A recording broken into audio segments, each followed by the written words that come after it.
Well, I'm going to tell you the story about Easter because Easter's coming up. Now, it was a very busy day in Jerusalem. It was the night before Passover and the night before the Sabbath, so it was a Friday. Very, very busy it was. And Pilate, who was the governor of Judea, um, if areas were troublesome in Rome, they had governors. So obviously, this was a troublesome area, and Pilate was, well, he'd done a few things wrong, here or there, so he was getting a little bit less brave in his decision makings. So, anyways, it came to this, and the Jews of the time, not the Jews that we know the day, the Jews of the time, Jesus was a Jew, shouted that they wanted Jesus killed.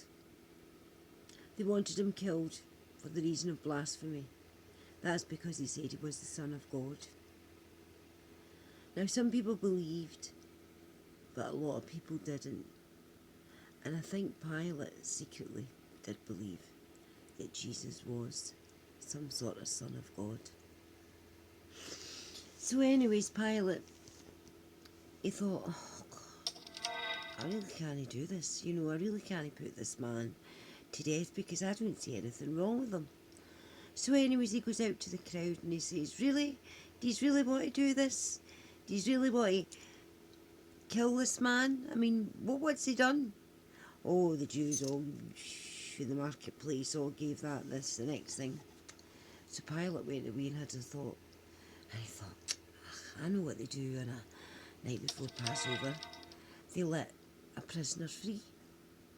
So there was this prisoner, and his name was Barnabas, and he was a rogue, a pure and utter rogue. This guy was a murderer, they say, perhaps even the pure worst of the worst. So anyways, Pilate thought to himself, he thought, I'll never get to choose Barnabas, that evil, corrupt thing, over this man glowing in light here. So anyways, he says, which one would you like to go free? Would you like Jesus, this innocent man to me, or would you like Barnabas, this murderer, to go free? The Jews shouted, Barnabas, Barnabas, let Barnabas go free.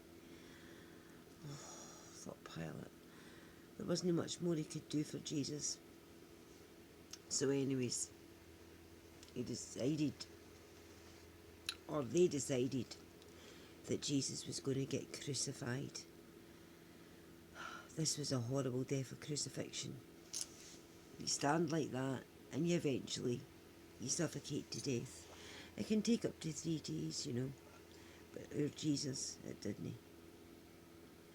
So anyways, Jesus went through the whole rigmarole of this punishment for blasphemy or whatever it was to Pilate, because it really wasn't a crime, but it was to the Jews, blasphemy, saying he was the Son of God. So anyways, he got lashed. Oh, an awful lot of lashings did that man take. And I tell you what, he stood and he took it. All the lashings, all the whippings. He had a crown of thorn on his head. The blood was dripping all the way down his head. The blood was dripping from his back where he'd been lashed. It was a terrible time, terrible to watch.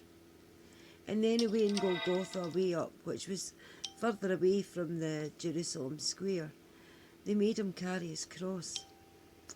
A big, heavy wooden cross that was going to crucify him. They were going to lay his body on it and crucify it. So you can imagine the weight of this cross. So anyways, Jesus, after all his lashings and everything, oh God, he had strength. He had some strength in him. I tell you what, he was a hardy boy. He was our Jesus. Anyways, he falls and drops his cross. And rumour has it was a black man, because there were probably a lot of blacks, probably a lot more blacks than whites than there was in Judea back in those days. So this man helped him up to Golgotha, the place of skulls, with his cross. So then when he gets there, some of the Romans that have to deal with him, that have to nail his hands to the cross and all the rest of it. Well, they got on with it, you know, and they nail his hands and nail his feet onto the cross. So anyways, Jesus gets up and he's got somebody on either side of him. And the person on the left-hand side says, oh Jesus, I know you're a good man. I don't think I'm not worthy to stand next to you. You know, my crimes are nothing in comparison to yours. Oh Jesus. He says, don't worry. He says, I'll give you a place beside me in heaven. That's what he said. So anyways, as it says, crucifixion is a long, painful, drawn-out death. But Jesus died within 6 hours. Yep, he died on 3 p.m, the 3rd hour. He died 6 hours after being initially nailed and put up to that cross. So anyways, they jabbed him with a wee stick to make sure that no blood came out, to make sure that he was. So then this guy called, they reckon it was Jesus' uncle, Joseph of Arimathea, his name was, and he says, I've got a tomb for him, because the poor family was that poor, they didn't have a tomb for Jesus, because he lived on giving to the poor. So anyways, Joseph of Arimathea and a couple of other men with their myrrh and their frankincense and their lovely smelling herbs and whatever the herbs done, they took him away to the tomb. So anyways, on the Sunday, Mary Magdalene, who we really know now was probably his wife, she was having a wee cry at the tomb there. And then she realises that the tomb's open. And when she goes in, there's no Jesus lying in the tomb. So then she rushes out, and her eyes are all covered in tears and everything. And then she sees Jesus. At first she doesn't recognise him because, well, she thought he was dead. But yeah, it was Jesus. So, Mary Magdalene, female, the first Christian. There you are.